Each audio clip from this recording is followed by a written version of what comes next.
I tried to continue to be optimist, but I sent a critical message to the leadership. Things need to change, how things were being decided here, because this is slowing. And if it is slowing, it damages the nations. And that's how I argue, Pak Sabam. You're my teacher. I cannot say a lot to you. It's, when you're asked by your teacher, it's so difficult to answer. Thank you, Pak Sabam. Thank you. A critical optimist. So the next question, please. Maybe in the back. Yes. The gentleman with the tie, I want to say, but there's a lot of ties. Okay, thank you. My name is Randy Ikhlas Arnoni. I'm no longer as the university student because I just graduated from Faculty of Law, University Indonesia in this 2011. Can you speak closer to the mic? Okay.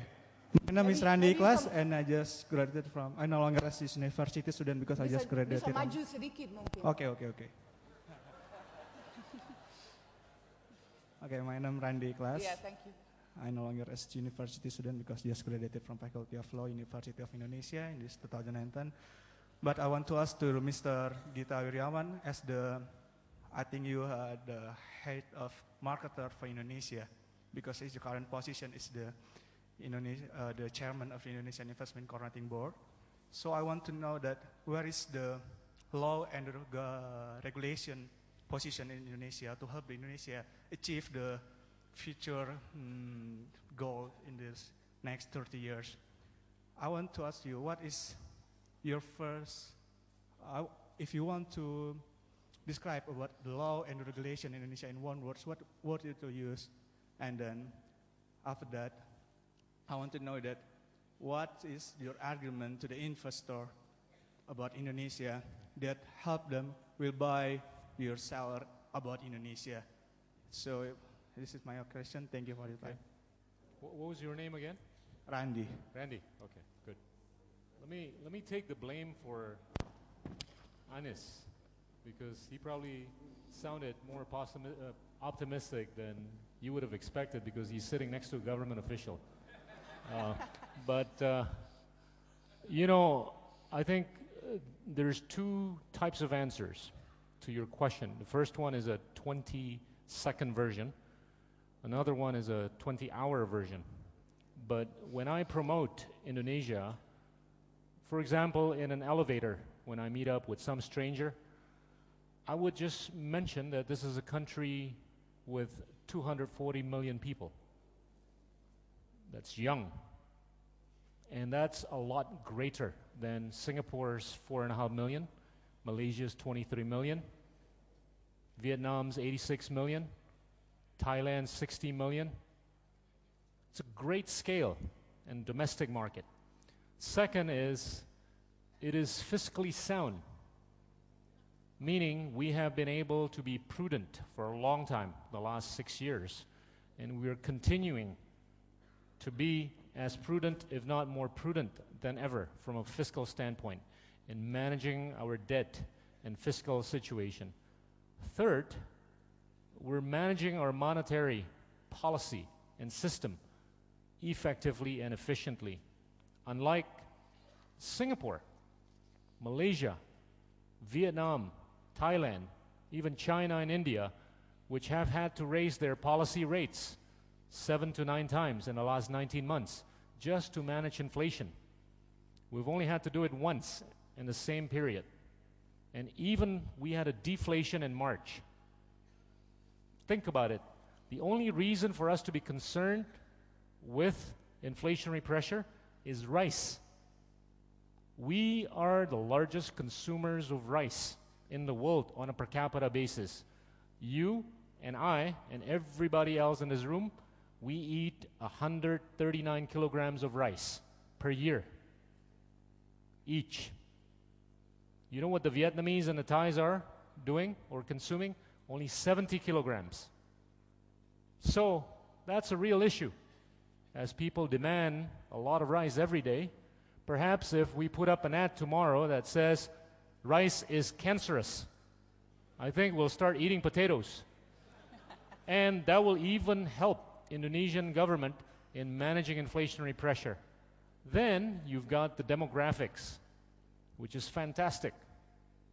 It's nothing like what we're seeing in the other many countries in Asia Pacific. So if I were to invest, I would look at all these 4 or 5 factors, and I'm willing and ready and able to take a 5, 10, 15-year view. I don't take a 6 months view when I want to build a factory. I think about whether or not Indonesia is going to be better 5 years from today than it is today. The way the portrait is showing and the way the movie is going to be playing, it's a sexy movie. There's no reason why anybody who's got enough sense not to want to invest in Indonesia. Yes, there are some issues with corruption. Yes, there are some issues with regulatory environment.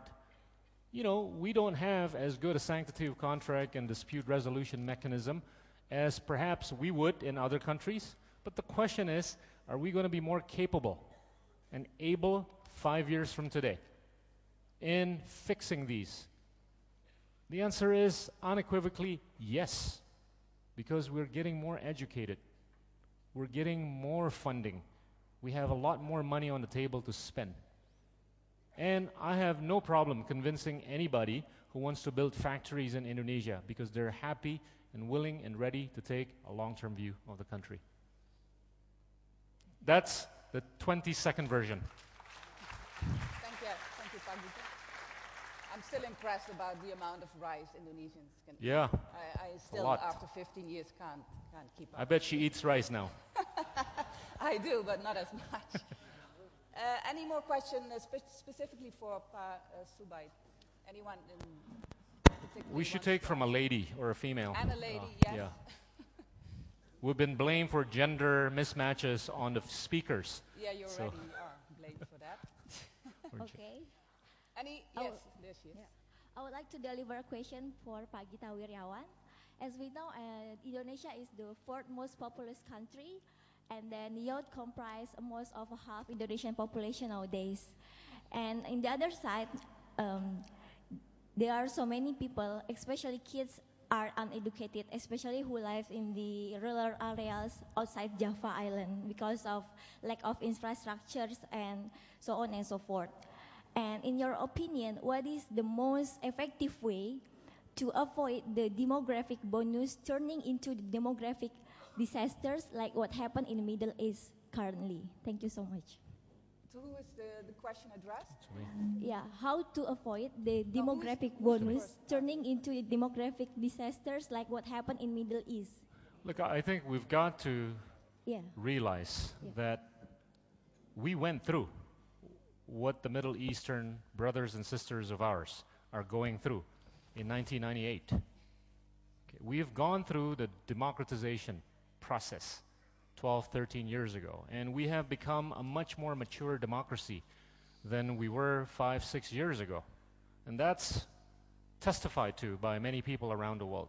That's an answer to the second part of your question. Now, the first part of your question is with regards to how do we make sure people who don't have the right infrastructure in Papua or in Flores or in Mamuju will be able to access education because they're so poor and they don't have access to roads, power, and all that. But let me allude to what the chairman of Google said to me. I mean, this is an important observation. Despite the fact that broadband penetration rate in Indonesia is only 18%, 50% of the internet users are already using mobile phone technology in Indonesia. And the mobile telephony penetration rate is already at 80% in Indonesia. So the example of somebody in the middle of the village in Papua being able to get a handphone and being able to access the syllabi of an MIT or an Oxford University or a Cambridge University is a game changer. We know that he is going to be able to educate himself or she herself like no other way that we have seen. I mean, Jamie Catton has spoken about innovation and how things are evolving. There is a law called the Moore's Law. This is what the digital community refers to. This is a law that basically states that every 2 years, the computing capacity doubles. The memory capacity doubles every 2 years. Think about it. It's exponential in that in 10 years' time, we will be able to increase memory capacity by 30 times. In 20 years' time, 1,000 times. So, to give you an illustration, 20 years from today, you can carry a device in Papua in your pocket, small enough, that will be able to carry about 600 years worth of high-definition video. Imagine if you use that for purposes of education. We wouldn't have been able to do that 10 years ago, not even 5 years ago, but it's within reach. So I'm an optimist in that I know 5, 10, 15, 20 years from today, I think the Indonesians that typically, under normal convention, would not have been able to access education will be so capable and ready to access education like no other way in the past. Okay? Thank you. One more last question. Who wants the last question in this session? On the right side. Yes.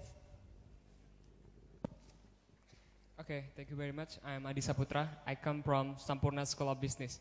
I have two questions addressed to Mr. Gita.